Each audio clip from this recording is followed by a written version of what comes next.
My name is Mare Hirsch. I am an artist from the Seattle area. I also teach at the University of Puget Sound. I run the digital media department there.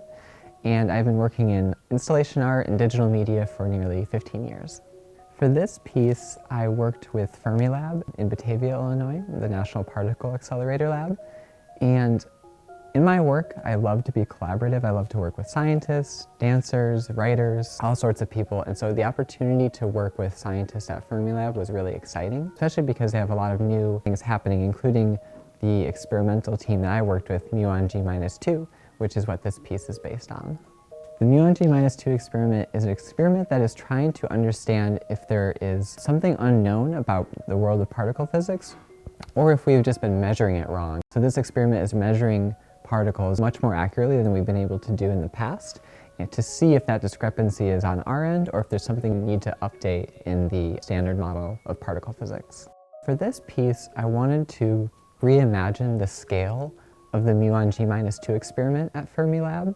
These scientists are working at such small time and space scales. They're trying to measure things that are barely measurable, things that are moving so fast that we could never perceive them. So I wanted to recast that experience as something you could inhabit. You could be in a space where you're sensing the experiment all around you, you're seeing it with your own eyes and hearing it in different sounds. So this piece has a number of lights. Each one is associated with a sensor from that experimental setup.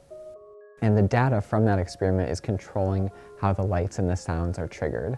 And so you get a sense in this piece of kind of the rhythm of the experiment at a very different scale than it was originally conducted. The color for this installation is based on the experiment as well.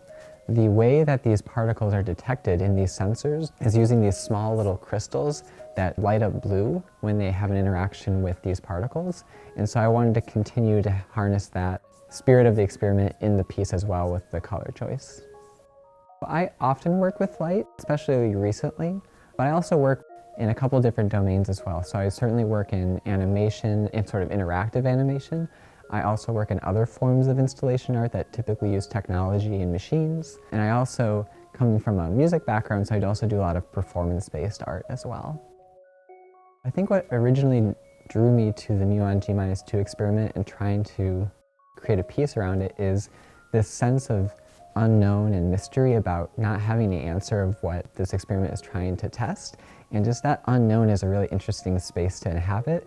And so I wanted to create that sort of same sort of mystery and sense of uncertainty in this piece as you sort of experience it and walk through the space.